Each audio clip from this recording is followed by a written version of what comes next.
today we are going to talk about horror magazines, specifically ones from the late 80's and the early 90's or so. Really good time for horror magazines. There was a lot out there, a lot of different things came out. And, alright, so I'm not going to cover Fangoria for this because everyone knows what Fangoria is, obviously. If you're a horror fan, Fangoria is the staple. And as well as, there's also Horror Hound, which I believe is still going. They became a very popular magazine. And of course, Rue Morgue from Canada. Rue Morgue, great magazine. So I'm not going to go too in depth because they're also, like the most popular horror magazines there are out there. One thing I will say about Rue Morgue is very special thanks to them. They've been very supportive to us. Covered at least 3 or 4 of our movies. Andrew the Gourmet, rest in peace. He was a great supporter of Morbid Visionfilms. He was a great guy. He always, as soon as we had a movie done, he would say, send it to me and I'll do an article for you in the Gourmet. So yeah, huge thanks to him. He was a great supporter. And he was a cool guy. Me and him, we used to trade movies back and forth. He sent me some movies I had never seen before, which was really cool. Okay, so one of the first ones I want to show is one of the best horror magazines that was ever out there. This is issue number 1, and it is from December of 1987. This was Deep Red magazine. This is the very first issue. The way I discovered the magazine was Fangoria used to always have it towards the beginning of the magazine full page ad from a company called Fantaco, and they started advertising these magazines. And Chase Ballin, who was one of the most respected horror journalists around, he kickstarted this magazine. I believe it was his magazine that he started, but it was just obviously the heyday of gore films, really. Always covered Lucio Fulci, Cannibal films. It started off, kind of almost looking fanzine-ish in a way, with its the way the type was. It was black and white, but very small type. But it was a fun read. It was a very fun magazine to check out. Article on David Hess. This is issue number 2 with Zombie on the cover, Lucio Fulci's Zombie. Still same type of format, the white, black, and red ink. Again, black and white magazine. See if I can find something cool in here. Just an article on discovering zombie films. Very entertaining, very fun magazine to read. It was something about the way they just wrote this magazine was really cool. It was one of my favorites. I believe I have all of them. Up to a certain point, it got to a point where they weren't able to do it as regular, and it was hard to keep up with when they were putting stuff out. Mark Schustrom, very good special makeup effects artist. Trying to see if they actually have an article on redneck zombies. But yeah, it was a great magazine. They continued on with the Gore Score. Chase Ballin had a book out called the Gore Score. Let's see. Well, Combat Shock, 4 skulls, got a 10 for gore. If you got a 10 for gore, that was obviously the best.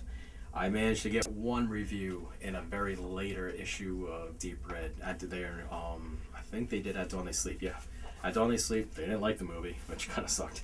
Huge blow, but got a 10 for gore. So yeah, 10 for gore. That was awesome. All right, so other magazines. Working off of the popularity of Fangoria back in the 80's, Fangoria ended up putting out a side magazine, which was really cool, Gore Zone. They obviously covered more of the visceral side of all the movies. I mean, granted, it's got Pet Sematary on the cover. Some of the covers I couldn't really show. I wanted to show the Intruder cover, but I was afraid that would actually kind of get the video a little in trouble because it's so graphic. But again, and Chase Ballin again, he had this awesome article, Peace of Mind, where he would cover like the real gore films and everything. I learned about so many movies from this article. Learned about what I was talking about in the issue 1, the first episode. This is how I discovered John Woo. He did a little small, like a quarter-page article, I think, on The Killer. I'm like, I gotta check out that movie, see what that's all about. But yeah, another great magazine. Obviously, this one's all color, and they had the money because of Fangoria and Starlog Publishing. They would do stuff. They would do articles just on makeup effects, which was really cool, especially for me since I was just starting to learn back then. So, great magazine. It was actually, a lot of times it was better than Fangoria. But this came out 4 times a year. So you had to wait for this one. But then Garzone did relaunch. They finally came back. This was a few years ago. Actually, maybe 5 or 6 years ago or something. So they did come out with a new version of Garzone, which was really cool. I think they managed to do about 8 issues. Toe tag on the cover. Very cool. Fred Vogel and all them. I was hoping to make it into here. They also had a website, and Fetus and Bone Sickness did make it on the website, but we did not make it in the new version. And unfortunately, Garzone was going strong, but then when the company was bought out and everything, the new company dumped Garzone, so never made it into Garzone. But you'll see in a future episode, I did make it into Fangoria, which was a dream come true. Now, along with like Garzone, there was a boom in 80's horror magazines suddenly. It became a very popular thing. Some of the magazines that came out, this was a cool magazine. Slaughterhouse. Very cool magazine. Fun, very entertaining. Kind of fell between Fangoria and Garzone, I guess you could say. They did do a little bit more riskier stuff in this than Fangoria, but it was still basically same thing. They also had they had fiction in here. They had stories, book reviews. They would have stuff on makeup artists.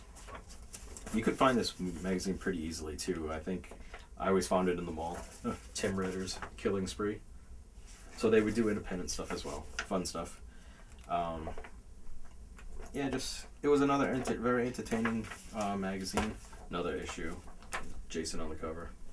I think I have 4 issues. They might have done maybe 5 or 6. I think I missed the last couple. But yep, on the cover this one says Japanese horror. See if I can find anything on it in here. But yeah, it was a cool magazine. Unfortunately, I don't know why they didn't last. It just didn't. I don't know if it didn't catch on, or if maybe because they were just too close to Fangoria. Who knows? Oh, yep, it's really cool. Yoratsukai Duji.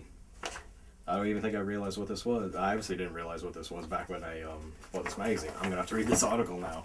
I didn't realize it was Yoratsukai Duji, my favorite anime, in here. So, yeah, another fun magazine. Slaughterhouse. Bob Martin from Fangoria, who he was the original editor of Fango. He came out with a magazine called Toxic Horror. This is the first issue. First issue of Toxic Horror. I think it only lasted 3 issues. It might have lasted 4. 3 or 4 issues. It just didn't catch on. I think, again, this was only 4 times a year. And I think the problem with it was basically Fangoria 2 in a way. It was just too close to Fango. I mean, obviously, Freddy. Just standard stuff.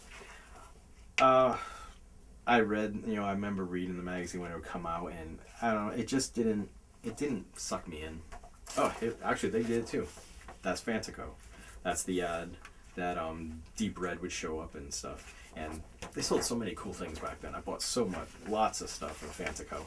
They were based in New York. But, yeah, it's just...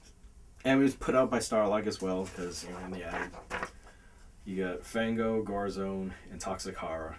And, unfortunately, all 3 were out at the same time, and Toxic just didn't hold on.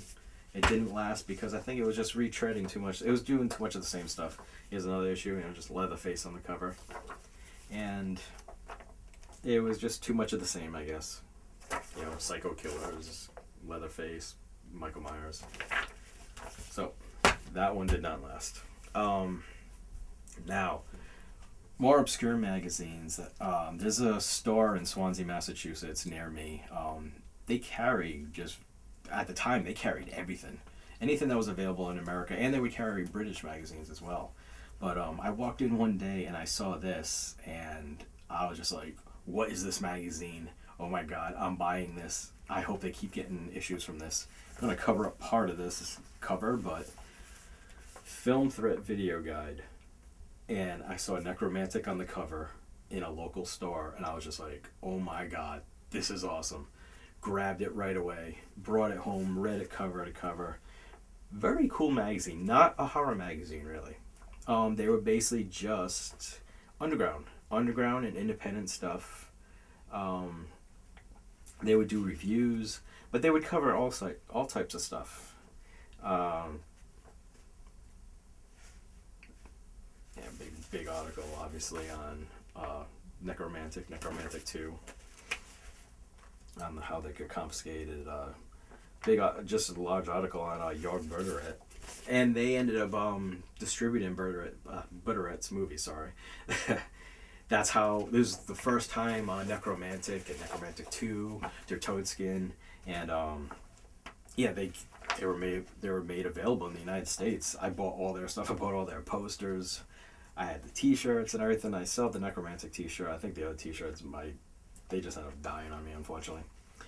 But they did reviews and everything, and I actually got a couple of reviews in this magazine. The Harvester and Technicide, I think, made it into this. I didn't know what I was doing back then, so they got trashed big time. But they covered all sorts of stuff.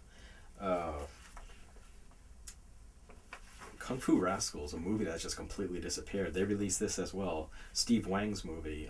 Awesome makeup artist. And he did incredible effects in this movie. He did like kaiju type stuff. And it was a really cool movie. I wish I bought an official copy, but I never got around to it. I ended up renting it from a local store in Providence. But that's so unfortunate, a movie that just completely disappeared. And great issue. This is, you guys will recognize this. Leif Jonker's Darkness. Again, this was the first time I had heard of the movie. I saw the cover, I'm like, oh cool, it's a horror issue. I'll grab it. Loved the article. The article was so inspirational. And they put out Darkness, or the first ones that put it out on VHS. And I bought it right away, watched it, loved it. I absolutely loved the movie. Reread this article like so many times. Very good article on Darkness. Interviews with Leif Jonker, describing how they made the movie and everything. Found it very inspirational. It was just so cool. And then there's their order form for Darkness. And they also released Hated, G.G. Allen. So, very cool magazine.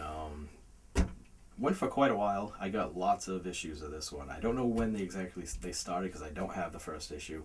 First one I saw was the Necromantic cover. Another great independent magazine that came out was Alternative Cinema, put out by J.R. Bookwalter from The Dead Next Door. Fun magazines. Great fun magazines. Great sense of humor. It was very cool the way they wrote their articles. It was just a lot of fun. Very entertaining. So Alternative Cinema is actually, it's run by the company that I ended up being distributed by. Way after this, maybe a few years down the road or whatever. Underground German Gore.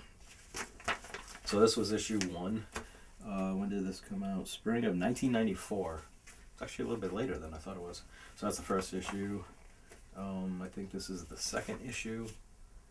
The first 3 issues of this magazine were classic. They were so good. So fun to read. Great articles, great sense of humor. And then after the 3rd issue, for some reason, they just decided to go mainstream. They still covered independent stuff, but they just decided... issue 4 had the Brady Bunch the movie on the cover. It was like, what the hell? It was like the perfect independent underground magazine, and then 4 issues in, they were like, nah, we're not doing it anymore. Here's the Brady Bunch. Whatever. Okay. Some other stuff came across. This is the only issue I have of this. I found this in a gas station. Monsters Attack. I saw Godzilla on the cover. I'm like, oh, cool, I'll grab it. But then I saw Evil Dead. I'm like, oh, all right, cool. There's an interview with Sam Raimi. Lots of different horror stuff in here. There's comic book stuff. Whole thing on all the Godzilla films. Akira. Again, I don't know. It's the only time I ever saw this magazine. I don't know where it came from. I don't know how long they lasted or what. But they had some interesting stuff in it. So that was just a random magazine I came across in a gas station. Magazine, I only have 2 issues from Guilty Pleasures. This was a cool magazine. Put out by the makers of the Necrophiles. Article on Dawn of the Dead. Basically covers a lot of your good standard horror, but also went into some underground territory as well. So that was a good quality magazine. But I only got 2 issues. I think I only found 2, maybe 3 of them. I don't know how long they lasted, but the only place I could find it was that specialty magazine store. Another great magazine, Ultraviolent. Very cool magazine. A lot like Deep Red. It seemed like it. Once Deep Red ended, this came along, and this was like a perfect replacement for Deep Red. Covers the classic, more violent type movies and everything. From Earth Films. So like I said, covered a lot of the more violent type stuff. Interview with Ruggiero and Deodato. Cool cool magazine. I have quite a few issues of them. I don't know how long they last. It unfortunately became a magazine. I think they eventually it cut down more and more, and it was like maybe twice a year, and then I just wasn't able to find it anymore. So I don't know exactly what happened with them. Here was a cool thing that came out. This was a DVD magazine, just on movie effects. They did a lot of horror stuff, which is cool. It would show you the different things that were covered. Here was the DVD. So these were really cool. So there was good stuff on that. Another interesting one I found was about Japanese cinema, called She Magazine. Written by, I think it was an American living in Japan. He wrote about Japanese cinema, but he would also write about Japanese culture, which was interesting. So I found and learned about a lot of extreme Japanese films in this magazine. I think I have 3 issues of this. But he would also do articles on what it's like to live in Japan and be a horror fan, and the type of stores you could go into. 3-story buildings that would just be loaded with just VHS all over the shelves and everything. No organization, but he said he would describe what it was like to go in there and just find these unbelievable treasures. I don't know. I don't think it's in this one. It's in another issue that I couldn't find really quick. He started talking about a movie he found, and about it. It was a fake snuff type film, and it turns out it was Tumbling Doll of Flesh, and it's the first time I had ever heard of the movie, and I read about it, reading about the movie. I was just like, oh my god, I gotta find this movie. This movie sounds so sick. So She Magazine is actually the first time I had ever heard of Tumbling Doll of Flesh. So there's a bunch of cool different magazines from the 80s and some into the 90s. Said Ultraviolet is definitely a very good magazine. If you can find issues of Guilty Pleasures, definitely check it out. Slaughterhouse again was a lot of fun. And the new issues of Gore Zone were really good. They did a really good job with this. They covered a lot of cool stuff. Again, mostly just the most violent of the violent films. So, alright, well, I hope you enjoyed this video. Just a look at some different type of stuff, and some stuff you might have been too young to be able to experience, unfortunately. Or you might have just missed this stuff. So, if you enjoyed this video, please like it and subscribe to Morbid Visionfilms so we can keep bringing you more horror content. Thank you.